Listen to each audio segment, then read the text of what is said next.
ఈ రోజు June 21 international yoga day. 2014 నుంచి ఐక్యరాజ్య సమితి వాళ్ళు జూన్ 21ని ఇంటర్నేషనల్ యోగా డేగా డిక్లేర్ చేశారు. ఇది 11th edition of yoga day అన్నమాట. ఈ సంవత్సరం theme yoga for one earth one health, interconnectedness of human and planetary health, echoes global vision of welfare and collective health అన్నమాట. అంటే అందరికీ ఆరోగ్యం బాగుండాలి, మన భారతదేశంలో కూడా అందరూ ఆరోగ్యంగా ఉండాలనే కాన్సెప్ట్ అన్నమాట. ఇది collective health and collective wellness అన్నమాట. ఈ థీమ్ తో మనం ముందుకెళ్తున్నాం. అయితే ఈసారి అద్భుతం ఏంటంటే ఆంధ్రప్రదేశ్ రాష్ట్రం ప్రపంచంలో చాలా రికార్డులు బద్దలు కొట్టింది యోగాంధ్ర ద్వారా. ముఖ్యంగా గిన్నిస్ వరల్డ్ రికార్డ్స్ లో కూడా ఎక్కింది. అసలు ఏంటి అద్భుతం? ఆంధ్రప్రదేశ్ ప్రభుత్వం యోగాంధ్ర అనే పేరుతో మొత్తం పెద్ద క్యాంపెయిన్ నడిపింది.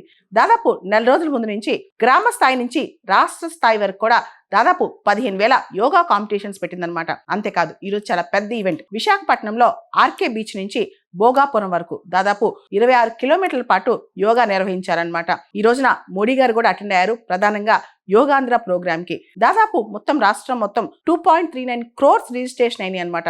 ఊహించుకుంది 2 కోట్లే కానీ 2.39 కోట్ల రిజిస్ట్రేషన్స్ అయినాయి. ఆంధ్రప్రదేశ్ ప్రభుత్వం ఇక నుంచి 9వ తరగతి స్కూల్ కరికులంలో యోగాను ఒక ప్రాక్టీస్ గా పెడుతుంది అనమాట. యోగాను ఒక కరికులంలో భాగంగా పెడుతుంది. అంటే యోగా అంటే రోజువారీ చేయాల్సిన ప్రాక్టీస్, అంతేకాదు లాంగ్ టర్మ్ లో దీర్ఘకాలికంగా ప్రజలందరినీ ఎంగేజ్ చేసి దీనిలో అవేర్నెస్ పెంచాలని చెప్పి ప్రభుత్వం ఆశిస్తుంది అనమాట.